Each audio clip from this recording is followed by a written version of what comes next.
सिर्फ खबरों को दिखाने की जिम्मेदारी नहीं रखते, जिम्मेदारी से दिखाते हैं खबर।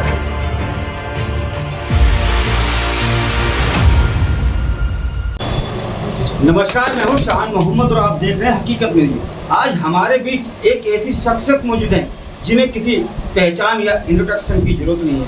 आइए बात करते हैं नवोदय जी से, जिन्होंने अपनी कलम के दम पर किताबों के जरिए लोगों में हर तरीके की प्रेरणा पहुंचाई है, चाहे वो धर्म को लेकर हो, चाहे वो राजनीति को लेकर। आइए उनसे बात करते हैं कि किस तरह से और कहां से उन्होंने अपना सफर शुरू किया। सफर रामपुर से ही शुरू हुआ। जब मैं डिग्री कॉलेज में पढ़ता था तभी से लेखन का, बल्कि उससे पहले से लेखन का शौक था। फिर पहले अंग्रेजी में लिखता था, उसके बाद में हिंदी लिखना शुरू किया और पहले कहानी कविताएं लिखी। उसके बाद में जब ये देखा कि भाई ये जो है मतलब लेखन से ही रोटी कमानी है, जब ये नौबत आ गई तो फिर दिल्ली आ गए थे। तो फिर वो कहानी और कविता और शायरी वगैरह सब बंद कर दी और मतलब जर्नलिज्म में आ गए सीधे सीधे। और 30-32 साल तक पूरे जर्नलिज्म में ही काम किया, न्यूज़ लिखी और बहुत सब एडिटर से लेके संपादक तक पहुँचे और कई अखबारों में रहे और बहुत अच्छे इंसिडेंट भी हैं, बहुत अच्छी यादें हैं, बहुत अच्छा सफ़रनामा रहा, बहुत अच्छा सफ़र रहा। तो ये है। उसके बाद में कुछ बुक्स लिखी, कुछ तो बीच में ही लिखी, नौकरी के बीच में लिखी, और कुछ मतलब उसके बाद कभी 15 में रिटायरमेंट हुआ मेरा, फिर वो लिखी। सर, जैसा कि आपने कई चर्चित लोगों पर कहानियाँ लिखी हैं, उनकी हकीकत लिखी हैं, ताकि आने वाली जनरेशन को पता चले और जाने लोग बाग के कलाम साहब कौन थे, उन्होंने क्या क्या कार्य किए थे, देश के लिए क्या किया है। तो ये सब आपको जनता तक पहुंचाने में लगभग कितना समय लो, किन किन कारणों का सामना करना पड़ा? इसमें कोई मुश्किलें नहीं आई मुझे पब्लिशर ने फ़ोन किया कि भाई नवोदय जी इस पे बुक चाहिए हमें जी, और आप लिख दीजिए उस पर। तो ठीक है, लिख देते हैं। तो उससे ऐसे की बातचीत भी हो गई कि भाई मैं लिखना दूंगा आपसे। तो बोले ठीक है, क्योंकि पब्लिशर तो जानता है कि हाँ भाई ये किताब है, इस मौके पे लिखी जा रही है, तो इससे कितना वो होगा, मतलब कितनी बेच पाएगा ये किताब।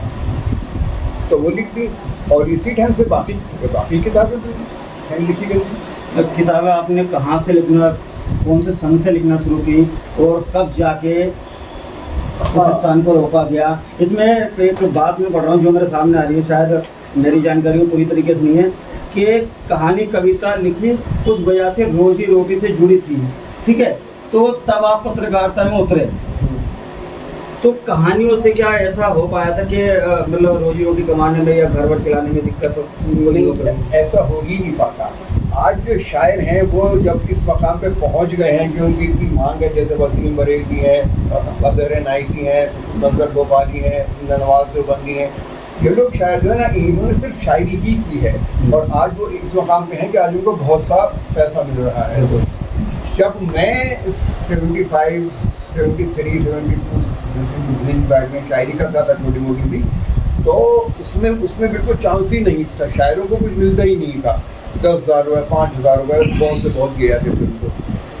तो अब मैंने सोचा कि भाई अगर मैं ये कहानी कविता ही लिखता रहूँगा तो फिर इससे मुझे कुछ सी नहीं चल पाएगी। और एक ही जो थी कि अगर सरकारी नौकरी हो जाती तो ठीक है भैया, आदमी सरकारी नौकरी भी कर रहा है और साथ में लिखता भी आ रहा है। अब जब प्राइवेट जॉब में आ गया मैं, तो मुझे लगा कि अब ये सब चीज़ें हमें बंद कर देनी पड़ेंगी और जो खाटी पत्रकारिता है, बिल्कुल शुद्ध पत्रकार के रूप में अपने आप को स्टैब्लिश करना पड़ेगा। तो मैंने किया। सर, एक बात और पत्रकारिता एक चीज़ और बता दूँ, ये रिटायरमेंट के बाद फिर से मैं वापस लौटा हूँ उसी में।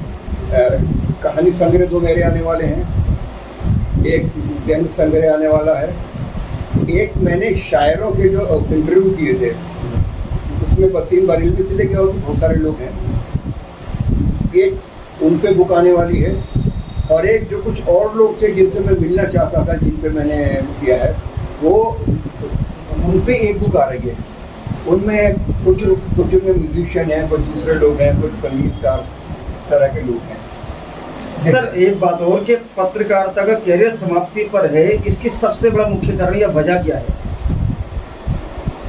आजकल असल में पत्रकार जो है ना, वो उनमें जो बात होनी चाहिए, अपनी बात कहने की हिम्मत होनी चाहिए, वो उनमें नहीं है। अच्छा, वो इसलिए भी नहीं है क्योंकि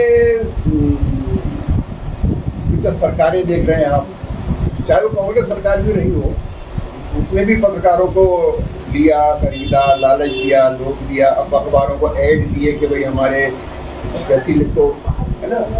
अब भारतीय जनता पार्टी आई है, ये तो बहुत गलत करती है।